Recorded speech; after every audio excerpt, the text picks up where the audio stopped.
Mahabub Nagar CM సభ నేపథ్యంలో ఈరోజు జర్నలిస్టులను నిర్బంధించి మరీ సభ నిర్వహిస్తున్నారు. ప్రభుత్వ పథకాలను ప్రజల్లోకి తీసుకుపోయే జర్నలిస్టులను ఈరోజు నిర్బంధాల మధ్య సభలు నిర్వహించాల్సిన పరిస్థితి రాష్ట్ర ప్రభుత్వానికి ఏర్పడింది.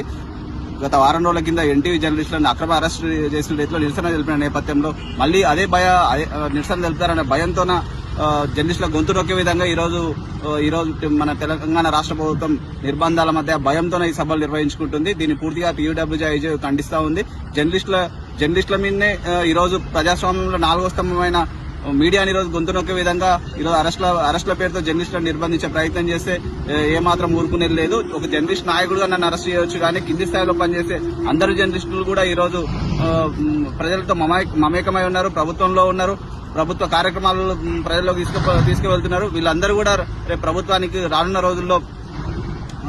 రోజుల్లో ప్రభుత్వానికి ఖచ్చితంగా బుద్ధి చెప్తారని చెప్పేసి టీయూడబ్ల్యూజేఐజే గా తెలియజేస్తున్నాను.